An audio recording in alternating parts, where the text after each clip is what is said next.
These are houseboats. You would lease the space? Nice question. It's indeed you can't just put your boat here and say, now I live here. You need a permit, which is the struggle. I'll come back on it soon, but first actually I'd like to point out a type of a gable. You might have seen it because we passed another one, but this is quite special because in front of us on the right hand side, the building on the corner, it's coming up, it has on both sides of the house a step gable, and that's quite special.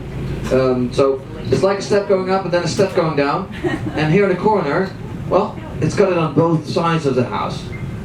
It's also the oldest type of gable we have, early 1600s, and so you see less of them. This is why I wanted to point it out.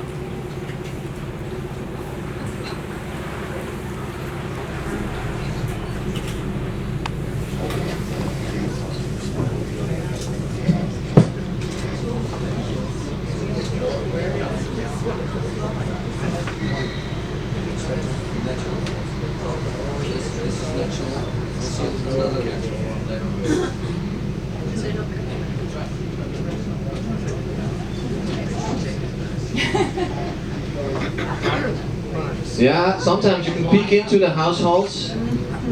Somebody just woke up, having a coffee. It became a bit of a phenomenon, or a privilege even. I guess it's not for everyone, but it's a special way of living, I guess.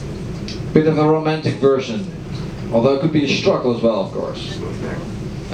Let me point out actually first the first church inside. It's our northern church, quite typically Golden Age structure, 1620s. Beautiful building, that's for sure. And if you can look at the top of the building, difficult to spot because of the wind. There's a golden something standing on top of the church, and you might spot it now. It's it's a rooster, and the rooster tells you it's a Protestant church. Yeah, Calvinists to be exact. If you spot a swan, it's Lutheran. But you'll see more roosters in Amsterdam. And the traditional cross is the Catholic one. I'll definitely come back on the touchiness of the religions as well. No taboos, we're in Amsterdam. But houseboats, let me fill you in, because indeed it's something you need a permit. And that's a problem. If you want to live here, you need to get one of these, say, 2,600 permits.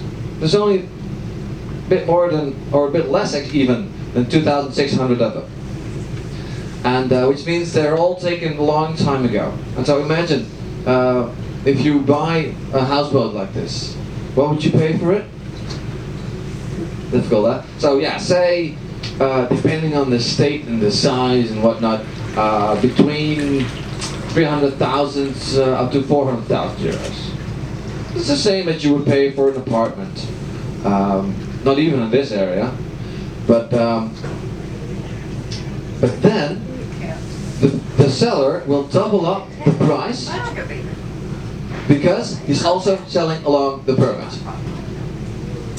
So yes, you need to pay 700,000–800,000 euros for something like this. But it's also because of location. If you don't mind bicycling 20 minutes that way, you'll buy an apartment or a houseboat for the price divided by 2. They're set up. You can't just move about. You have a permit. In fact, you have got facilities. Have you seen them? Looking between the boats and the quays, you'll spot pipes and tubes running. They've got fresh water. They have electricity. In fact, they're connected to the sewage system. Thank God. Yeah.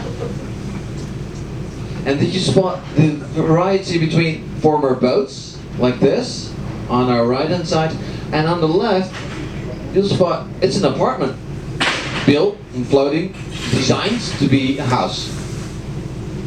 In the former boats, well, they had to be a bit flexible, or how do you call that? Well, take out the engine, squeeze in a toilet somewhere. And so the other ones that are designed like a house are more efficient, and need to get out of the water less often, because they all need to get out of the water, redo the boat and such. It differs, but between 8 to 15 years, definitely needs to get out, redo it. And they can move about with permissions, and they often don't have the power anymore to sail. We'll spot a lot more, but I'm going to change the subject for the moment again, because we have our next